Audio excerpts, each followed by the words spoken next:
روزگار دے دیا. پنچایت راج کا نظام دنیا میں چل رہا ہے، ہندوستان میں چل رہا ہے، اس کے بانی ٹیپو سلطان تھے. انہوں نے کہا کہ ایک ملک میں حکومت کرنا کافی نہیں ہے، ملک کو صوبوں میں، صوبوں کو ضلعوں میں، ضلعوں کو تعلقے میں، تعلقے کو الگ الگ پنچایت میں تقسیم کر کے وہاں کی ذمہ داری وہاں کے لوگوں کو دینی چاہیے. انتخاب ہونا چاہیے، وہاں کے ممبر ہونے چاہیے، پنچایت ہونی چاہیے، میونسپلٹی ہونی چاہیے. یہ تصور ٹیپو سلطان نے دیا. اخبار سب سے پہلے نکالنے والے پرنٹڈ، سب سے پہلے پرنٹڈ اخبار نکالنے والے اور لیکھوں کی مشین پر اس کو چھاپنے والے ٹیپو سلطان شہید رحمۃ اللہ علیہ. لیکن اسی کے ساتھ ٹیپو سلطان شہید رحمۃ اللہ علیہ کو غیر مسلموں کے ساتھ کتنی محبت تھی. آج ہمیں افسوس ہے جس ٹیپو سلطان نے ان کے ساتھ محبت کا سلوک کیا، انہیں کی نکالنے والی سامیہ اپنی دہلیاں کرنی ہے. ٹیپو سلطان کے دل میں اتنی اپنی غیر مسلم رعایا کی محبت تھی کہ اس کے وزیر اعظم اس کی حکومت میں ایک برہمن غیر مسلم تھا، اس کی وزیر مالیہ غیر مسلم تھے، اس کی فوج کے بڑے بڑے کمانڈر غیر مسلم تھے. اور جب شرنگیری مٹھ پر حملہ ہوا اور وہاں کے سوامی نے شکایت کی تو اس نے کہا آئندہ اگر کسی نے اس پر حملہ کرنے کی کوشش کی مندر پر، اس کی میں آنکھیں نکالوں گا اور اس کو پھانسی پر چڑھاؤں گا. اتنی محبت ہے مسلموں کے ساتھ، غیر مسلم رعایا کے ساتھ. اس کے محل کے پڑوس میں مندر تھا، روزانہ وہاں گھنٹی بجتی تھی رات میں صبح فجر کی نماز سے پہلے. لیکن وہ چاہتا تو اس مندر کو کہیں اور منتقل کر سکتا تھا. مندر کو منتقل کرنا تو دور کی بات، اس نے کبھی ان سے نہیں کہا کہ آپ گھنٹی بے وقت بند جائے. اس نے برداشت کیا.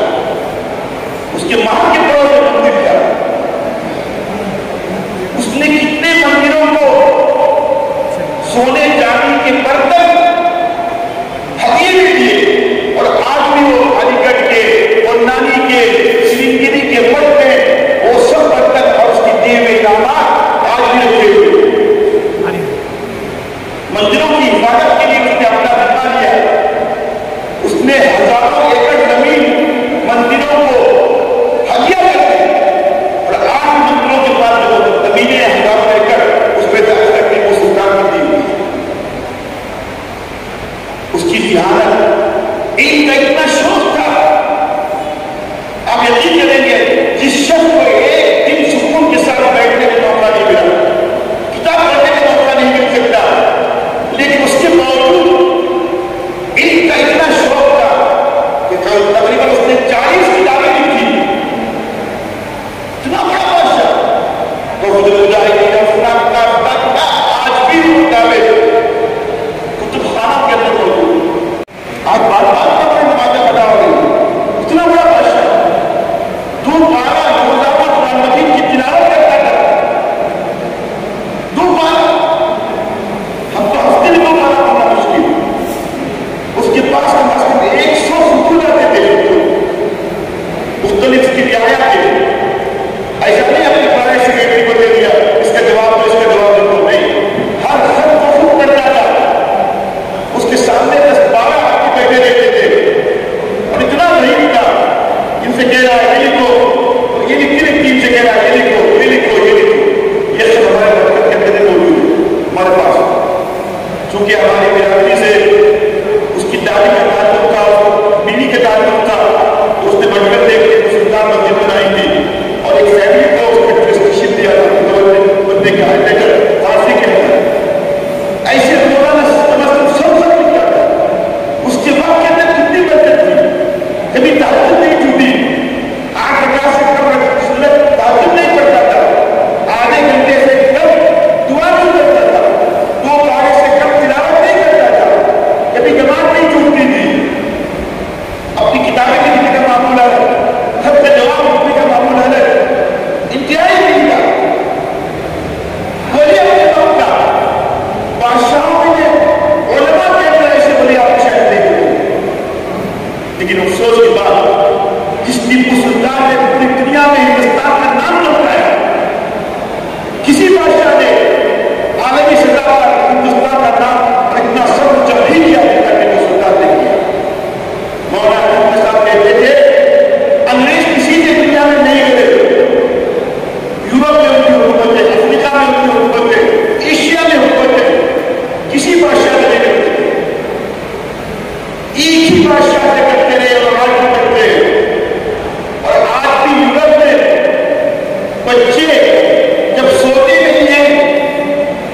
کی ماں کے لیے ٹیپو سلطان آنے والا بچہ ڈر کے سمجھ لیتا ہے.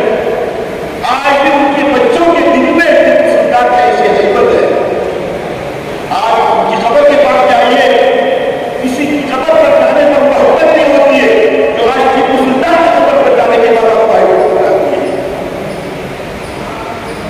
اور اگر صاحب نے کہا تھا اس کے اٹھتے ہی مسلمان پر بیٹھ گیا تھا قیامت کا قیام اور قیامت کا اس کی شہادت کے بعد آپ سوچیے 1,55,000 مسلمانوں کا موقع تھا. پوری دنیا میں مسلمانوں کو مدد رہے ہیں. جیسے ٹیپو سلطان کی حکومت ختم ہو گئی, مسلمانوں کا پوری دنیا سے ایک ایک کر کے ملک ہاتھ سے جانے لگا اور چند سالوں کے اندر 1,55,000 کلو میٹر 45 کیا دو تہائی ہوتے ہیں وہ بادشاہ. آج کوئی ہندوستان سے باہر جاتا ہے تو فخر کہتا ہے, کئی مسلم کہتا ہے کہ ٹیپو سلطان کی ملک کا جس نے اس ملک کے لیے اپنے بچوں کی قربانی دی, جن کے بچے شہید ہوئے اس ملک کی آزادی کے لیے, جس نے اپنی جان کا نذرانہ پیش کیا. بادشاہ کی سب کو جلدی میں دے کہا گیا اپنے بادشاہ ٹیپو سلطان خود شہید ہوا, اپنے بچوں کا نذرانہ پیش کیا.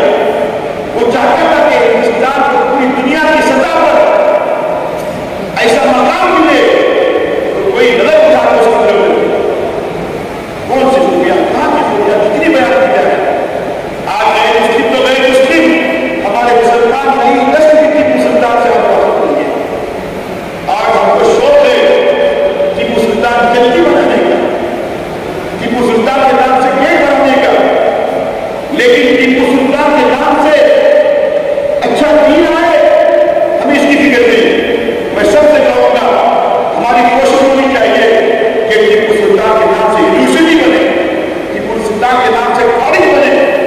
گیٹ سے ہمیں فائدہ نہیں ہے, جلدی سے ہمیں فائدہ نہیں ہے, دل خوش ہو جائے گا, لیکن نئی نسل ٹیپو سلطان کے نقش قدم پر چلنا چاہتی ہے تو اس کو تعلیم یافتہ بنانا پڑے گا, اس کو دیندار بنانا پڑے گا. حکومت سے مطالبہ ہمارا ٹیپو دھرتی پر چھٹی کا نہیں ہونا چاہیے.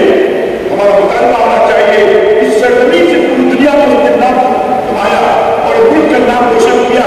اسی سرزمین پر ٹیپو سلطان کے نام سے ایک انٹرنیشنل یونیورسٹی ہونی چاہیے. ہمارے بچوں کے نام ہونے چاہیے, ہمارے اداروں کے نام ہونے چاہیے. Tipu committee, Tipu memorial, Tipu trust, جہاں ٹیپو کی طرح ہم کام کریں, غیر مسلم بھائیوں کے کام کریں, انسانیت کے کام کریں, ان کی ہمدردی کے کام کریں, مسلمانوں میں کام کرے, غیر مسلموں میں کام کرے, تب فائدہ ہوگا. ٹیپو کی یوں خوش ہوگی, ٹیپو کی یوں اس طرح کے پروگراموں سے خوش نہیں ہوگی جس میں نہ اس کو فائدہ ہے, نہ ملک کو فائدہ ہے, اور نہ کسی ہمارے قوم کو فائدہ ہے. ہمارے قوم کو فائدہ ہوگا ٹیپو کی طرح اس ہمت سے ملک کی محبت ہو, اپنے وطن سے محبت ہو, جان تک دینے سے آپ برے نہیں کریں, وہ جلدہ پیدا کریں, اپنے ملک سے وفاداری, اپنے ملک سے محبت, اپنے دین سے محبت, اپنے نبی سے محبت, اپنے رب سے محبت, تب جا کر ٹیپو سلطان کے سچے پیروکار کر رہے ہیں, ان کی نشستوں پر چلنے والے کے جائے. مجھے بہت خوشی ہے الحمدللہ پوری دنیا کے مسلمان جڑ گئے ہیں, لیکن کرناٹک کے مسلمان اور کرناٹک کے مسلمانوں میں میسور کے مسلمان اور میسور کے مسلمانوں میں میسور کے نوجوان ٹیپو کو کبھی بھولتے نہیں. آخری لمحے کی محبت ہے, ان سے عشق ہے, ٹیپو سلطان کے نام سے سب کچھ قربان کرنے کے لیے تیار ہو جاتے ہیں. بس میں آپ سب سے کہوں گا, چونکہ اللہ نے توفیق دی, میں نے ٹیپو سلطان پر 600 صفحے کی کتابیں کی ہے اور دنیا کی بڑی بڑی زبانوں میں اس کے ترجمے ہوئے, عرب ملکوں میں اس کے ترجمے ہوئے, انگریزی میں ترجمہ ہوا, ملیالم میں ترجمہ ہوا, کنڑ میں ترجمہ ہوا, ہندی میں ترجمہ ہوا, مختلف زبانوں میں کتابیں جا رہی ہیں, دنیا میں جا رہی پڑھی جا رہی ہے, اور لوگوں کی آنکھیں کھل رہی ہیں.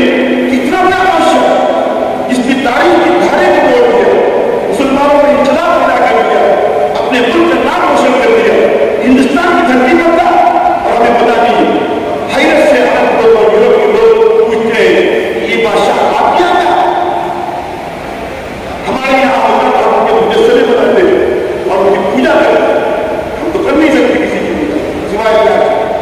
لیکن کم از کم ان کے دیے ہوئے طریقے پر اس نے یونیورسٹی کا تصور پیش کیا تھا سب سے پہلے جامع العلوم کے نام سے. پتا ہے آپ کو اگر وہ زندہ ہوتا تو شاید وہ یونیورسٹی وجود میں آتی اور آگے باقی رہے. اس خواب اس سے ہم پورا نہیں کر سکے. انشاءاللہ ہم ارادہ کریں گے ہم ٹیپو کے نام سے بڑا تعلیمی ادارہ بنائیں گے جہاں سب کو تعلیم دی جائے گی, اچھی تعلیم دی جائے گی, انسانی تعلیم دی جائے گی, اخلاقی تعلیم دی جائے گی. وہاں پر ملک سے وفاداری کی تعلیم دی جائے گی. آپ کوشش کیجیے ایک سال کا پروگرام بنائیے. ہم ٹیپو کے نام سے اسکول کھولیں گے, ٹیپو کے نام سے رفایات کا کام کریں گے, ٹیپو کی طرح ایمانی جذبہ پیدا کریں گے, ٹیپو کی طرح اپنے وقت کی قدر پیدا کریں گے, ٹیپو کی طرح دین سے محبت رکھیں گے, نمازوں کا شوق رکھیں گے, تلاوت کا شوق رکھیں گے, اپنے نبی سے محبت کرنا سیکھیں گے. تب جا کے سلطان کی خوش ہوگی اور سب سے بڑھ کر اللہ کی ذات خوش ہوگی, اللہ کے رسول کی ذات خوش ہوگی. میں بہت مشکور ہوں. یہ وقت تقریر کرنے کا سننے کا نہیں, صرف دین کی محبت آپ میں یاد آئی ہے. اللہ کی محبت, اللہ کے نبی کی محبت اور پھر کی مسلمان کی محبت آپ کو لائی ہے. آج ہم ارادہ کر کے جائیں انشاءاللہ ہم اپنے دم تک 100% دین پر رہیں گے, اللہ کے رسول کے نقش قدم پر چلیں گے. ٹیپو کی طرح انشاءاللہ دین کے لیے, اپنے ملک کے لیے ہم آگے قربانی دینے کے لیے تیار رہیں گے. میں سمجھتا ہوں کہ ہمارا نام ٹیپو نہیں ہوگا لیکن ہمارا کام انشاءاللہ ٹیپو کا ہوگا. ہمیں ٹیپو کا کام کرنا ہے, ہمیں ٹیپو کا نام نہیں چاہیے, ٹیپو کی طرح ایمان چاہیے, ٹیپو کی طرح اخلاق چاہیے, ٹیپو کی طرح غیرت ایمانی چاہیے, ٹیپو کی طرح حقیقت دینی چاہیے. دیکھیے انشاءاللہ اس ملک کی حالت بن جائے گی, محبت اور پیار کی ضلع قائم ہو جائے گی, ہمارے مطابق خامیاں دور ہو جائے گی. اگر ہمارے غیر مسلم بھائی کو صحیح معلوم ہو جائے کہ سلطان کون تھا, ہم سے زیادہ ٹیپو کی طرف سے لڑنے والے یہ ہمارے غیر مسلم بھائی ہیں. آپ ان سے ملیے, بتائیے لندن کے مندروں کی تصدیق کیا کی, غیر مسلم بھائیوں کے ساتھ کیا سلوک کیا, اس کی رعایت کیسی تھی, کیسی محبت تھی, بلا تصدیق مذاق ہر اپنے باشندے سے, ہر اپنی رعایت سے. ان کو معلوم نہیں وہ ظالم نہیں, ان کو پتہ نہیں, ان کو غلط بنایا گیا, ان کو جھوٹ بنایا گیا. ہم سب بنائیں گے انشاءاللہ اور سچ کی جیت ہوگی انشاءاللہ. اللہ اس کی توفیق دے, مجھے بھی دے, آپ کو بھی دے. کھانے کا وقت ہے, جو وقت مجھے دیا گیا میں نے چھپا کر کے بیگ میں آئی سیرت تعلق سے اور ٹیپو سلطان کے تعلق سے میں نے آپ سے عرض کر دی. مجھے اللہ کی ذات سے امید ہے, ہم دعا کرتے ہیں اللہ تعالیٰ ہمیں اپنی سچی محبت نصیب فرمائے, اپنی حقیقی محبت نصیب فرمائے اور ان کے نقش قدم پر چلنے کی توفیق عطا فرمائے اور ٹیپو سلطان کی طرح اسلام کا سچا عاشق بنائے, دین کا عاشق بنائے, اس ملک کا عاشق بنائے اور اس کے نقش قدم پر چلنے کی توفیق عطا فرمائے. آغاز کیے فروٹ مارکیٹ ایسوسیشن کی جانب سے. میں تمام جو علماء کرام ہمارے یہاں تشریف لائے سب کا بہت شکر گزار کرتا ہوں. حضرت الیاس ندوی صاحب اتنی دور سے ہمارے لیے حضرت شہید ٹیپو سلطان رحمۃ اللہ علیہ کے بارے میں اتنی ساری باتیں کہی ہمارے سامنے, اور اتنی پیاری یونیورسٹی بنانے کے بارے میں یا اسکول بنانے کے بارے میں یا ہاسپٹل بنانے کے بارے میں جو بات کہی. انشاءاللہ ہماری فروٹ مارکیٹ ایسوسیشن کی جانب سے مسجد ون اینڈ علماء ایسوسیشن کی ہم سرپرستی میں حضرت سید تاج الدین صاحب کی سرپرستی میں ہم لوگ ہر ہمیشہ ان کے ساتھ رہیں گے. ہر کام میں جو بھی مناسب ہمارے سے ہوگا ہم لوگ بڑھ چڑھ کر پورا فروٹ مارکیٹ ہم لوگ ساتھ دیں گے انشاءاللہ. ہماری بھی دلی کا عمرہ یہی ہے کہ حضرت شہید ٹیپو سلطان رحمۃ اللہ علیہ کے نام سے 200 بیڈ کا ہاسپٹل میسور کی غریب اور بہت لاچار ملت کے لیے بہت اس کی بہت ضرورت ہے. یہاں پر اس کا مسجد ون موومنٹ کی طرف سے اس کا کچھ انتظام آگے چل کر ہو, ہم بھی انشاءاللہ بہت اس کے پیچھے ہم لوگ ساتھ دینے کے لیے سب لوگ ہم تیار ہیں. بہت شکر گزار ہوں حضرت آپ سب کا کہ آپ اتنی دور اتنا تشریف لائے. ہم لوگوں کو بولنا نہیں آتا پھر بھی تھوڑا بہت بولنے کا. جی جناب میسور بشیر صاحب, آج نماز جمعہ کے بعد کنونشن ہال میں حضرت ٹیپو سلطان شہید رحمۃ اللہ علیہ اور ساتھ ہی ساتھ حضرت محمد صلی اللہ علیہ وسلم کے بارے میں جو ہے علماء کرام آ کر جمع ہوئے تھے اور خصوصاً میسور کے سارے کے ساری عوام آئی تھی. آپ کیا کہنا چاہتے ہیں اور کس طرح کا میسج دینا چاہتے ہیں؟ السلام علیکم ورحمۃ اللہ وبرکاتہ. میں سب سے پہلے تو میرے دوستوں کا شکر گزار ہوں